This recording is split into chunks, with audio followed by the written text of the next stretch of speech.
Oh, hey, JP here. Yes, I understand that I look like a mouse, and it actually was by accident, but I continued to go live on my business page for a quick branding training, and I just was inspired and thought that this was just so much fun, so I decided to hop on over here to my profile page and share something else pretty inspiring with you all. So for those of you that don't know me, I've gotten lots of new friend requests and a different following. So hello, if you are new to my page, drop a new in the comments if you're new and I'll give you a shout out. I kind of see everyone. I see Jenna, I see my lighting is in the way, Carrie. So shout out, say hello, and I'll give you a shout out. But I wanted to pop on here. I know it's kind of late where I am from. I am so ready for bed. I had a very long day, but I wanted to share something with you all, a little bit different than the training that I just did, but still along the same lines of leadership. And funny enough, today I was in Whole Foods this morning, and this whole mouse gesture right here, hello John, hey Jenna, hey. So I was in Whole Foods this morning, and somebody, the man at the checkout, as soon as I opened my mouth to speak, he was like, whoa, I thought that you would have a much higher, mousier, squeaky voice based on my appearance, which I thought was so weird, but whatever, it was an observation. So this whole mouse thing is going not only along with what happened to me this morning with that, hey Kevin, those of you that are new, drop new, say hello. If you're on the replay, comment replay, I'll give you a shout out and we'll go from there. So again, my name is Jen and I am a home business coach and entrepreneur. And so hello to all of you that are new to my page. So I just want to get to it. So who moved my cheese? It's so fitting with this, you know, this filter that I got going on, which I'm kind of digging, kind of love it.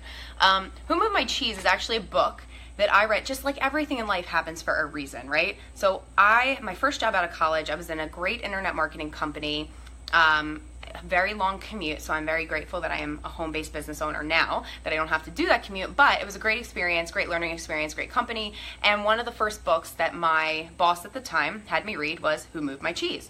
And I recently reread it. I mean, those of you that know me, I am a huge, like a groupie with personal development. I'm all about it. I actually am very excited to announce something in the next month or so that I've been putting together for a private Facebook community, so you guys will want to stay tuned for that. But Who Moved My Cheese is a fabulous book all about leadership and just so many other great things. And I wanted to share with you, because I did skim over it. I did kind of reread it, even though I'm reading like 2 other books right now. And it applies to all of you, whether you're a home business owner, whether you're, whether you're not or you are. It's just about life, leadership, good communication skills, and something that I think all of us could use a little bit more insight on. So the couple of takeaways, and again, the book is Who Moved My Cheese.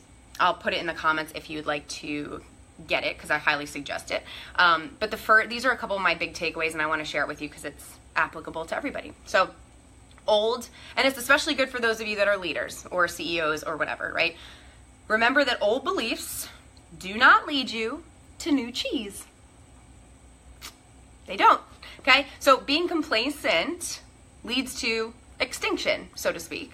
And embracing change and being flexible as a boss, as a CEO, that's what leads to survival. You must be flexible, go with the flow, accept change, understand that it is going to happen. It's a part of life. It's always going to happen. Things my grandmother used to say, nothing will ever stay the same. Hey, what? All right. Oh, I know. Yeah, you had a mouse in your house last night. Oh my goodness. Yikes. So number 2, I hope he didn't get stuck in a mouse trap. Number 2 was don't overanalyze or overcomplicate things, right? So keep the true and tried mantra. Who has heard? Drop a comment, drop either kissy emoji or type KISS. Anyone know what KISS stands for in the business world? Anyone? I'm just gonna say it. Keep it simple, stupid. I mean, isn't that the truth? So many times, I even catch myself at this so often. I overcomplicate it, I overtalk. My diarrhea of the mouth just starts to happen. It's a problem. But you got to keep it simple, okay? So keep it simple, silly. Let's say silly. That's nicer. That's a nicer word. Because too many leaders, you guys really, they take just way too long to deliver a message that's very quite simple. So don't do that. Hey, Christy. Number 3 was go past. I wrote these down so I wouldn't forget. Go past fear and enjoy the journey of finding the new cheese. okay? Embracing the thrill of the hunt and just being curious to just kind of push the envelope, go the extra mile, go the extra step. That's your job as a leader, right? So whether you're like me, I am in the network marketing profession. Hey, network marketing profession. What did I just say? The network marketing profession, home business entrepreneurship, and the social retail space. Whatever you're doing, if you have a brick and mortar store, if you're an online store owner, whatever it is that you do, you got to go with the flow. You got to keep it simple. You got to understand that change is always going to happen, okay? Number 4, let go of old behaviors instead of letting go of the situation, right? So that's kind of a deep one. So you really got to think about that. Let go of old behavior instead of letting go of the situation, okay? So a different viewpoint can oftentimes really help a situation a little bit more than change your scenery, okay? Hey, Tracy. Okay, so that's number 4. Number 5 was, if you don't change, you're going to become extinct. That's kind of weird, right? Some of you might not understand that one. So what I mean by that is it's okay to pivot as needed, or else you're going to get caught without any other options, and therefore, you're kind of screwed, right?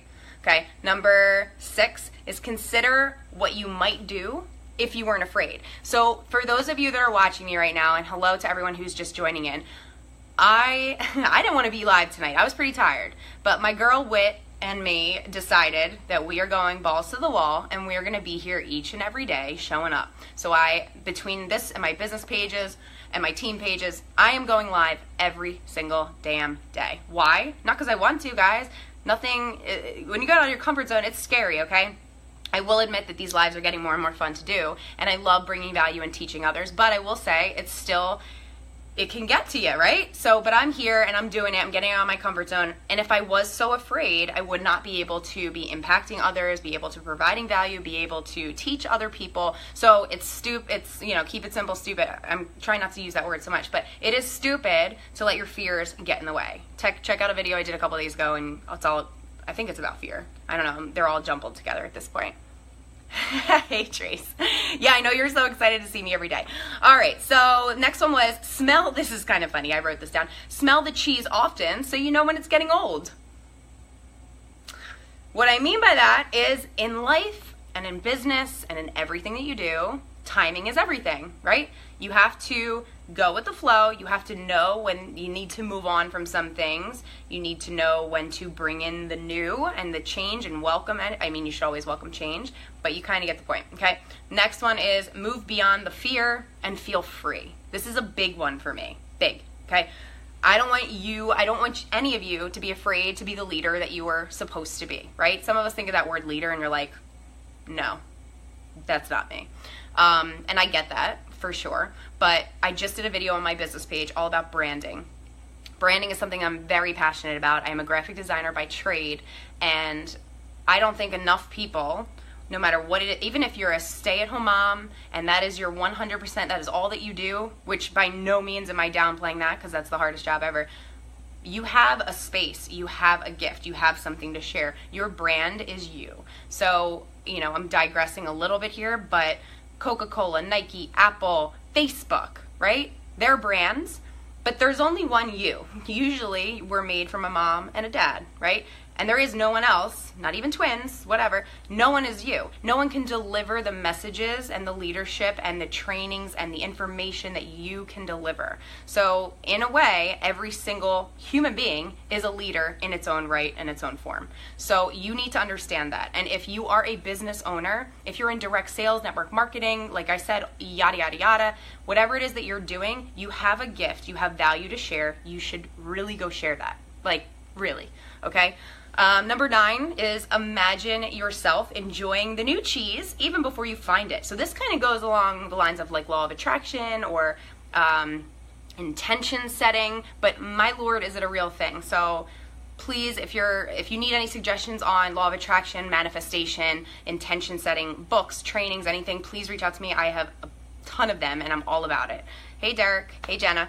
Okay, so imagine yourself with enjoying the new cheese as if you've already had it, as if it's already there, as if it's tangible, you already physically have it, because it's really important to visualize your end goals. That is what speeds up your reality. So what you see right now, even if you don't physically have it, you have not achieved it yet, you keep seeing that every day as if you already had it, you will get there that much faster. Go watch The Secret. It's on Netflix, I think, or get the book. You'll understand exactly what I mean. Okay, and the very last point, I swear I'm done talking after this, is notice little changes early and help yourself adapt to bigger changes, okay? Practice, I don't think, there's no such thing as perfect, so I don't want to say practice makes perfect, but it's really important to keep your eye out for any signs of change and celebrate the small wins and just keep going forward, okay? So the bottom line is, here's like the summary of all of what I said. Let go of the past, let go of things that no longer serve you, get over the things that you just cannot change, because there's no point in worrying about that, right? Keep moving forward. There's no point, 0 point in feeling the fear of the unknown, because the unknown might have been better than anything that you could have ever imagined. Holy smokes, is that deep, right? But that's so true. And then the last but not least is change has unlimited potential, right? But it really all depends with how you deal with it. So those were my tidbits from Who Moved My Cheese. This is so much fun. And I hope you got value from this. If you know anyone who would like these little tidbits, anybody who wants to reach out to talk to me about branding, about home business, entrepreneurship, about leadership, about anything that I just named, you know where to find me, message me, or comment, tag somebody in this post, share it with anyone you like. And again, if you're watching this on the replay, drop a replay so I can give you a shout out and say hello. Alrighty guys, bye, have a good night.